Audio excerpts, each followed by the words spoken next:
Not long ago, I read 3 books in a row on the subject of stupidity. I didn't plan to do that, it just happened. It was a purely serendipitous excursion into stupidity. It got me thinking about stupidity in general, as well as my own personal stupidity.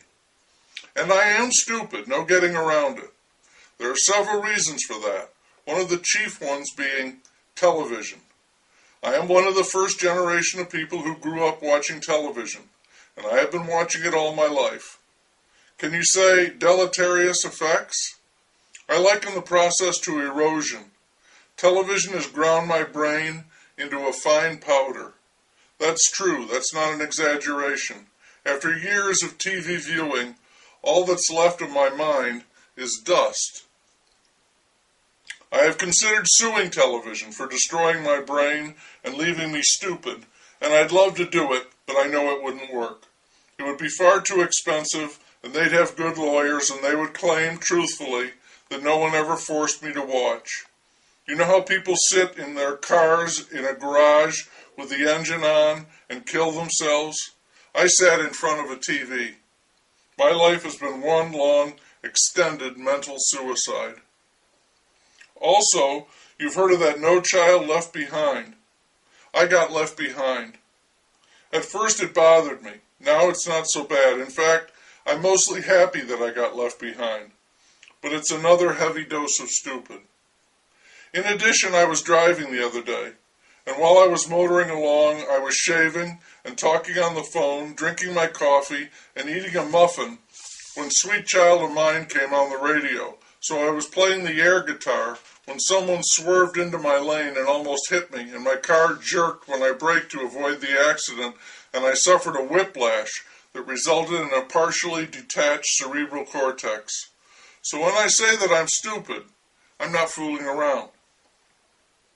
When I look back on my life, I see a horrifying pattern of stupidity.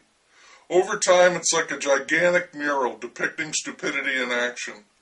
It was usually an eager, cheerful stupidity, but there was also a share of dark and dangerous stupidity, too. I was born stupid. Isn't everybody? I think so. Babies are helplessly stupid. When they're born, they're not even that, but as the days go by and they brighten up, they grow into a stupidity that their parents might consider charming and adorable. That wears off when the baby starts to walk and the stupidity becomes rampant and irritating.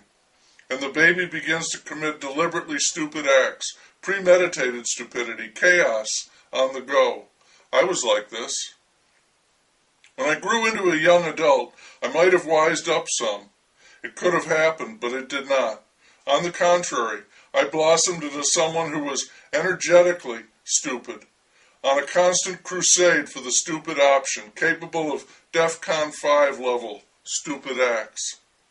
When I reached adulthood, say in my 20s, I was really something, stupidity in full flower. People avoided me, thinking it might be contagious.